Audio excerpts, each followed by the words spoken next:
இது ரொம்ப too much. Self love comment section பார்த்தேன், ரிவ்யூஸ் பண்ணேன். சில விஷயம்ல ரொம்ப சந்தோஷமா இருந்துச்சு, சில விஷயம் என் மனசு ரொம்ப பேச்சு ரொம்ப வேதனை ஆச்சு.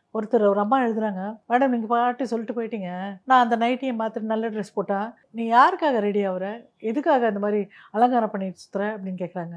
நாங்கள் அப்படி பண்ணாமல் இருக்கிறதுக்கு ஒரு வாட்டி நீங்கள் சொல்கிறது எங்களுக்கு ரொம்ப பாசிட்டிவாக இருக்கேன், இப்படி பேசுனா நாங்கள் என்ன மேடம் பண்ணுவோன்னு. நான் அதுதாம்மா சொன்னேன், யார் என்ன பேசினாலும் நான் சொன்னது நல்லா திருப்பி திருப்பி கேளுங்க.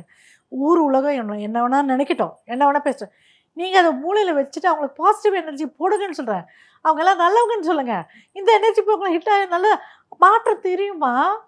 அடிக்க தான் அம்மி கூட நகரும். நீ ப்ரே பண்ண உன் எனர்ஜி அனுப்பதான் கல் மாதிரி மனசும் கேவலமான மனசு கூட கரைஞ்சி நல்ல மனசா மாறும்.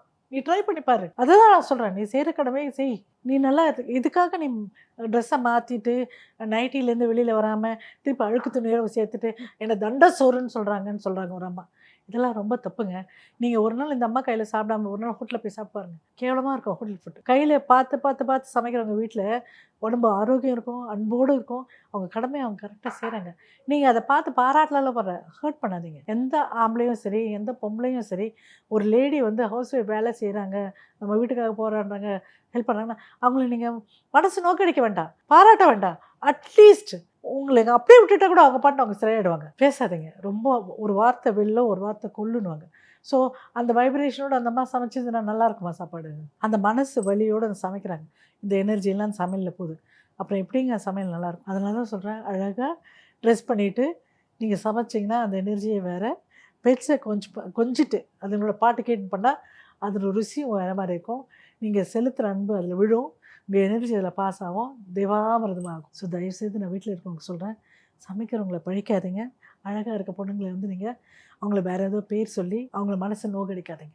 இன்னொரு வாட்டி உங்களுக்கு இந்த மாதிரி அம்மா கிடைக்காது, பெரியம்மா கிடைக்க மாட்டா, தாய் கிடைக்க மாட்டா, பாட்டி கிடைக்க மாட்டா. இதுதான் last generation. I'm warning you with a lot of pain. I'm telling you, இந்த ஜென்ரேஷனுக்கு அப்புறமா 90s கிட்ஸுக்கு அப்புறமா இந்த 2K கிட்ஸுக்கும் இந்த மாதிரி சான்சஸ் கிடைக்காது. ஒத்த பிள்ளை கல்யாணம் பண்ணி வச்சு பெற்று வச்சுருக்காங்க. குடும்பமும் பெரிய குடும்பமாக இல்லை.